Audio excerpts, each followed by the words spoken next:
শুরুতে একটা প্রশ্ন করে রাখি, বাংলাদেশ সরকার কি আরাকান আর্মিকে বাংলাদেশ আক্রমণের জন্য প্রলুব্ধ করছে, ডেকে আনছে? কিছুদিন আগে একবার মনে হলো তারা একটা পদক্ষেপ নিয়ে জান্তাকে বাংলাদেশকে আক্রমণের জন্য প্রলুব্ধ করছে, এখন আবার আরেক আচরণে মনে হলো আরাকান আর্মিকে ডেকে আনছে কিনা। মানে সরকারের কোনো পলিসি আদৌ আছে কিনা সেই প্রশ্ন করা জরুরি, এবং যেটা তার চাইতেও জরুরি, যে কোনো মূল্যে একটা গ্যাঞ্জাম বাঁধিয়ে দেয়া, একটা লো ইন্টেন্সিটি ওয়ার, সিকিউরিটির ভাষায় বলে, খুব টাফ ওয়ার না, খানিকটা সীমান্ত সংঘর্ষ, এই ধরনের একটা যুদ্ধ, লো ইন্টেন্সিটি, খুব অল আউট টাইপের যুদ্ধ না, সরকার বাধাতে চায় কিনা, বা সরকারের একটা অংশ নির্বাচন নিয়ে যেহেতু তাদের ভীষণ অ্যালার্জি আছে। বিবিসি বাংলার এই রিপোর্টটা আপনারা একটু দেখে নেবেন, এটা একটা ভিডিও রিপোর্ট। তাদের রিপোর্টার গিয়েছিলেন রোহিঙ্গা যে ক্যাম্প আছে সেখানে। তাদের এটার কারণ হচ্ছে একটা ইন্টারন্যাশনাল ক্রাইসিস গ্রুপ, একটা খুবই বিখ্যাত থিঙ্ক ট্যাঙ্ক, তাদের একটা রিপোর্টে বেশ কিছু তথ্য এসে তারা সেটা সরেজমিনে পরীক্ষা করতে গিয়েছিলেন সেখানে, এবং সেটা সত্যতা তারা পেয়েছেন। এবং এটা ফিসফাস খানিকটা শোনা যাচ্ছিল, কিন্তু আইসিজি খুব ক্লিয়ারলি বলছে তারা মনে করে এটা সত্য। এবং আবারও বলছি, বিবিসি বাংলার রিপোর্ট বলছে তারা সেখানে গিয়ে এটা সত্যতা পেয়েছে। ঘটনা হচ্ছে এরকম যে ওখানে থাকা রোহিঙ্গারা এখন মনে করছেন তাদের সশস্ত্র হয়ে ট্রেনিং নিয়ে আরাকান আর্মির বিরুদ্ধে যুদ্ধ করা। আমরা খেয়াল করি, আমরা রাখাইন প্রভিন্স নিয়ে দীর্ঘদিন থেকে কথা বলেছি, এবং এই রাখাইন প্রভিন্স মিয়ানমার জান্তার হাত থেকে মুক্ত করে নিজস্ব নিয়ন্ত্রণ প্রতিষ্ঠা করেছে আরাকান আর্মি।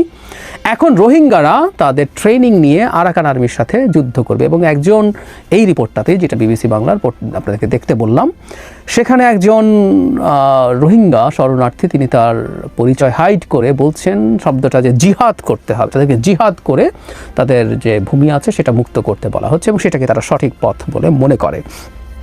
আমরা দীর্ঘদিন থেকে জানি এই আলাপ আছে, এটা কতটুকু সত্যতা মিথ্যা সেটা অন্য আলোচনা, আলাপ আছে, এবং নিশ্চয়ের ক্ষেত্রে খানিকটা সত্যতাও আছে। এখানে বিবিসি বাংলা এসে বললো যে তারা সরেজমিনে ওখানে কথা বলে নিশ্চিত হতে পেরেছে ওখানে 3টা অন্তত গ্রুপ খুবই ক্রিয়াশীল আছে। এগুলোর নাম দুটো নাম আমরা অনেকেই জানি, আরসা এবং আরএসও। ইসলামিক মাহাজ নামে একটা সংগঠনের অস্তিত্ব সেখানে আছে, এবং এছাড়া ARA নামে আরেকটা সংগঠনের অস্তিত্ব পাওয়া গেছে। এই সংগঠনগুলো রীতিমতো ট্রেনিং দিচ্ছে, মানে এখনও সশস্ত্র না হলে কিছু ফিজিক্যাল, আমরা জানি যে কেউ যখন যুদ্ধ করতে যায় তার কতগুলো ফিজিক্যাল ট্রেনিং হয় ফিটনেসের জন্য, সেগুলো তারা সীমান্ত এলাকায় নিচ্ছেন বলে তথ্য।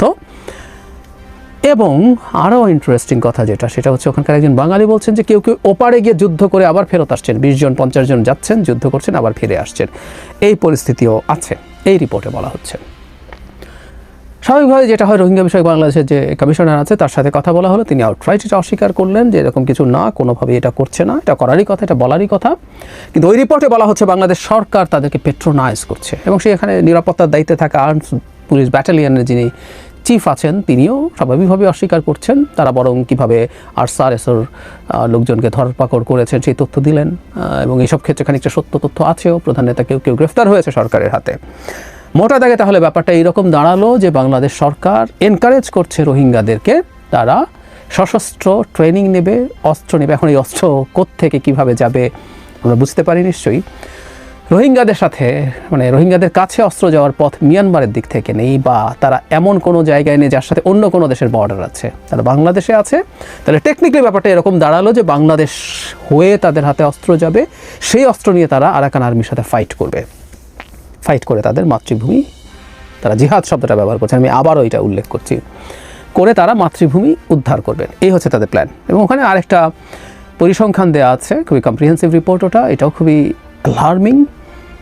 13 লাখ রোহিঙ্গা আছে, তার মধ্যে 34%, আমরা 1/3 যদি গ্রসলি ধরি, যারা ইয়াং পিপল, তার মানে আমরা সংখ্যাটা খেয়াল করছি 4 লাখের বেশি, মানে এরও 1/4। আমরা একটা কথা মনে রাখবো যে এরকম একটা অত্যাচারিত জাতিগোষ্ঠী, যারা অত্যন্ত ছোট একটা জায়গায় গাদাগাদি করে, পৃথিবীর সবচেয়ে বড় একক শরণার্থী শিবির কিন্তু কুতুপালং, খুব ছোট্ট এলাকায় 10 লক্ষ মানুষ ওখানে থাকে, এদের মধ্যে এই প্রবণতা তৈরি হতে পারে, এবং তার দেশ সে মুক্ত করতে চায় অস্ত্র পেলে, এটাও তাদের জায়গা থেকে খুবই ন্যায্য একটা চাওয়া।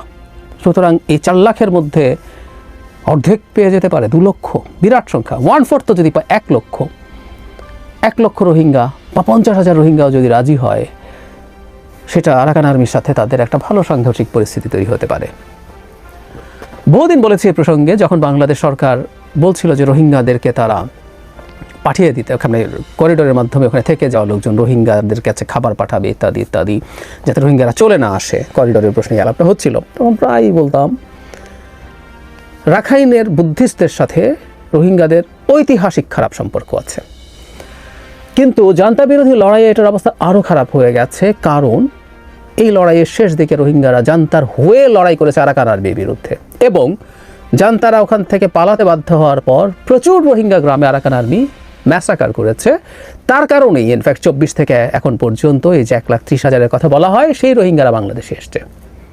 অবশ্য বাংলাদেশের কেউ কেউ রোহিঙ্গাদেরকে ফেরত পাঠিয়ে দেবেন টিবেন অনেক খোয়াব দেখেছিলেন, দ্বিতীয় নোবেল লরিং ডক্টর ইউনূসের জন্য এই আলাপ তুলেছিলেন। যাই হোক, সেদিকে এখন আর যাচ্ছি না। তাহলে আমরা খেয়াল করি তাদের ঐতিহাসিক বৈরিতা আছে, এখন বাংলাদেশ সরকার তাকে পেট্রোনাইজ করছে, তাকে ওখান থেকে সরানোর জন্য।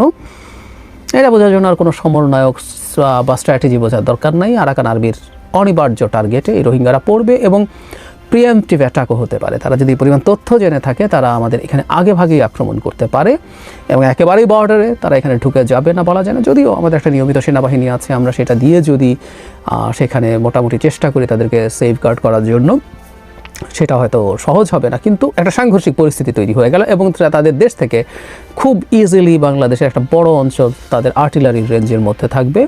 তো সেগুলো যদি হতে থাকে তাহলে তাদের জন্য খুব সোজা একটা পরিস্থিতি তৈরি করছে এবং বাংলাদেশ আরাকান আর্মির আক্রমণ ডেকে আনছে, এটা মনে হতেই পারে একদম খোলাখুলিভাবে। তাহলে খেয়াল করছি আমরা একটু যদি আসি যে একটা করিডোর করার পরিকল্পনা হয়েছে, সেই করিডোর করার পরিকল্পনা যে শেষ হয়েছে তা আমরা এখনও নিশ্চিত নই। প্রধান উপদেষ্টা তার ভাষণে এটা নিয়ে কথা বলেছেন এবং তিনি এটার প্রয়োজনীয়তার আলাপ করেছেন। ওটাকে করিডোর বলেন না, তারা অন্য কিছু বলেন, নানান কিছু প্যাসেজ, চ্যানেল ইত্যাদি ইত্যাদি। তারা সেটা করলেন কি না করলেন সেটা পরে দেখা যাবে। তারা ধরে নিলাম যে এখন যদি সেখান থেকে সরে আসে, তাহলে এখন নতুন যে বাস্তবতা তৈরি হয়েছে, আবারও বলছি, এটার সাথে বাংলাদেশ সরকার ইনভলভড আছে, এই কথা বলা হচ্ছে। এই আলাপ আমরা আমাদের মধ্যে করেছি যে চাইলেও এরকম কেন করা হচ্ছে না। তাহলে অন্তত একবার জিয়াউর রহমানের সময় যখন রোহিঙ্গারা এসেছিল, তখন এই ধরনের আলাপ আছে যে তিনি এই ধরনের একটা হুমকি মিয়ানমারকে দিয়েছিলেন, তুমি যদি এদেরকে ফেরত না নাও তাহলে আমি কিন্তু এদেরকে অস্ত্র দিয়ে তোমার উপরে পাঠাচ্ছি। সেই কৌশল কি আজকের পৃথিবীতে কোন ওই কালে এটা কাজ করেছিল বলে আজকের পৃথিবীতে এটা কাজ করবে? এগুলো খুবই অর্ডিনারি, বোকা ধরনের চিন্তা। কারণ আজকের মিয়ানমারের পেছনে চায়না আছে। আমরা বহুবার বলেছি, আমরা জানি যে চায়না জান্তার সাথেও আছে, চায়না আরাকান আর্মির সাথেও আছে। ফলে আরাকান আর্মি যখন এটা জিতে নিয়েছে এই জায়গাটা, এটা যে চায়নার পরাজয় হয়েছে তা না, চায়নাও জিতেছে। এখানে যদি জান্তা আবার কন্ট্রোল নিতে পারে, এটা ঘুরে ফিরে তার হাতেই হয়।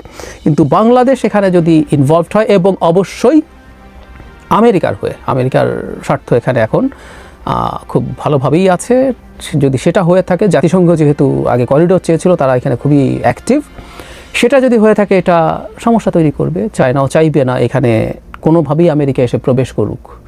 এই ধরনের একটা পরিস্থিতির মধ্যে আমরা আসলে দাঁড়িয়ে আছি এবং আরাকান আর্মিকে দিয়ে আক্রমণ করিয়ে একটা লো ইন্টেন্সিটি যুদ্ধ শুরু করে দিয়ে সেই নির্বাচন ঠেকানো যায় কিনা। কারণ আস্তে আস্তে নির্বাচন ঠেকানোর সব পথ বন্ধ হতে শুরু করেছে। একমাত্র পথই এটা রয়েছে, এটা আমি অনেক দিন থেকে বলছি, সবচেয়ে এটা হলো আলটিমেট। যদি পারে সেই আলটিমেট পথের দিকে তারা যাচ্ছে কিনা আমরা নিশ্চিত নই। আর শেষ কথা যেটা, এই ধরনের কনফ্লিক্টে বাংলাদেশকে খানিকটা হলেও জড়াতে হবে কিনা বিশ্ব পরিস্থিতির কারণে, সেটা আরেক আলাপ, স্ট্র্যাটেজিক আলাপ, জিওপলিটিক্যাল আলাপ।